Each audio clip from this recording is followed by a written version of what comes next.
So last week, we looked at this conversation happening within the Bible between the wisdom of Proverbs and the realism of Ecclesiastes. And we saw how the teacher in Ecclesiastes suggested that while we should choose to live in accordance with the wisdom of God, we are nevertheless given no guarantees in life. And so our focus should be on appreciating the present moment as a gift from God. And that might have sounded like sensible enough advice to you. We certainly have plenty of research now into mindfulness, and it really does seem to provide benefit. But you also might be wondering how exactly we are supposed to achieve this lofty, mindful state of being. Our lectionary actually skips from last week to this week, Jesus' own doubling down on this teaching from Ecclesiastes. He tells the disciples not to worry about your life, what you will eat, or your body and what you will wear. That just as the birds and the flowers pay no mind to building up security or gaining control, so must we also abandon these concerns and fears. And the way that we are meant to do this is, in a word, through faith. Now, as Christians, we talk a lot about faith. We are a faith community. We teach that salvation is by faith. We encourage one another to keep the faith, to have faith in the face of troubles, and that the goal of the Christian life is to grow in faith over the course of our lives.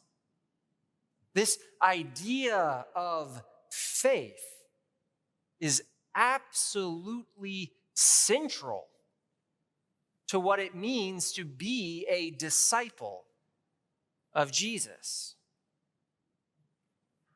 But what exactly do we mean by the word faith?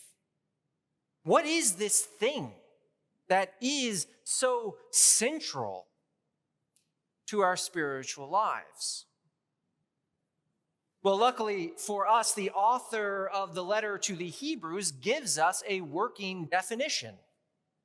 Faith is the assurance of things hoped for, the conviction of things not seen. Assurance and conviction. These are the two dimensions of faithfulness that Hebrews hopes to remind us of. That faith is the basis of our sense of hope, the strong foundation that holds us steady during trying times. Now, keep in mind, this is not the flimsy kind of hope we often talk about when we're daydreaming. Oh, wouldn't it be nice if that happened? Oh, if I won the lottery, I know exactly what I would do with all that money. Never mind that I don't play.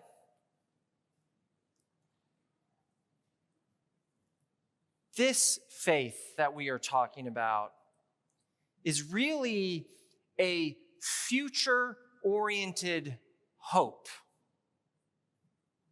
And that's what the author of Hebrews wants to draw out here.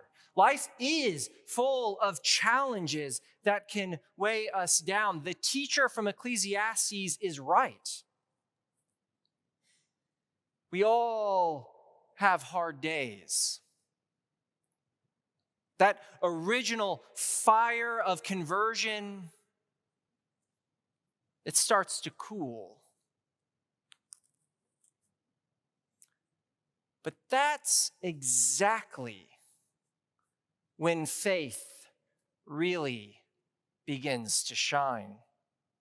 A faith that calls on us to keep moving forward, to take those bold steps into an unknown future, based solely on the promise of God. A promise that somehow, mysteriously, in the end, everything will work out. That all the suffering, the grief, all the pain in the world,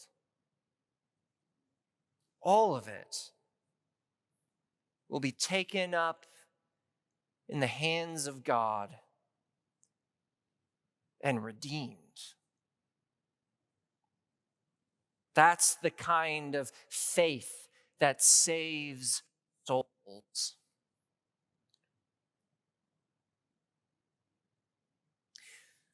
But even with that said, the way we often talk about faith, even the way I've framed it here, can sound an awful lot like it's all about what we believe or what we think. As if faith is this purely cognitive or intellectual exercise, as if faith is simply thinking the right thoughts about God. But that's not quite the full picture. Certainly, faith does begin from this place of belief, because it is this way of thinking about the future that engenders hope.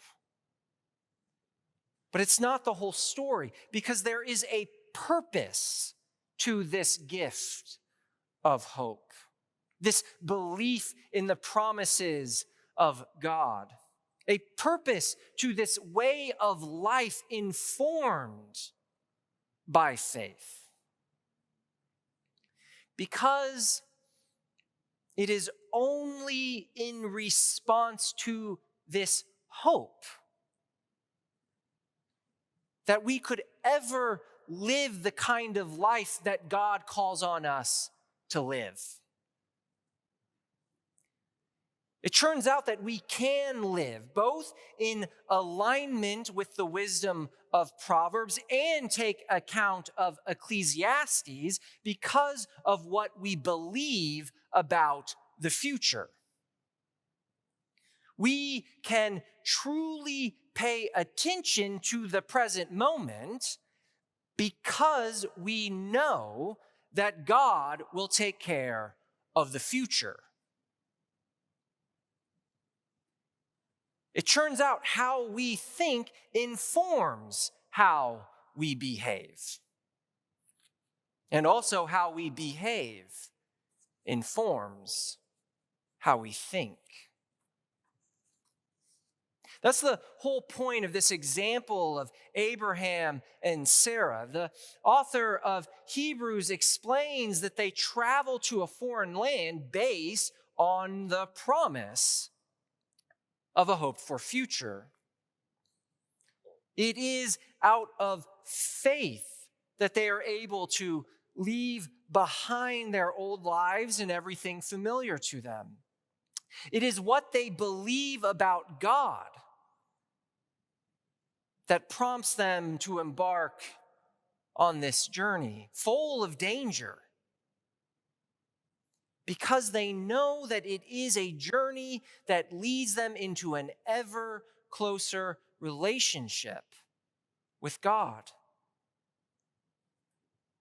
This is what Jesus teaches his disciples. Do not be afraid. Do not hoard worldly possessions out of fear of what might come to be, but rather show your trust in God. Demonstrate your belief by actually living as if you believe it. Jesus advises his disciples to give away the possessions that soothe and offer security, and to instead be ever ready, right now, in this moment, for God's promise to be fulfilled. Live today in the knowledge that this world is destined for renewal. This is the faith that saves. God has made a promise to you. A promise to pick up all those broken pieces of your heart and to create out of them something far greater than you could have ever imagined for yourself. Do you believe him?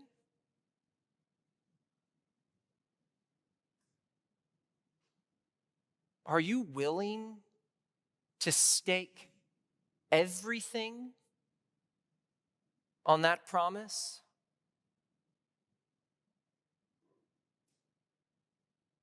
Will you keep the faith?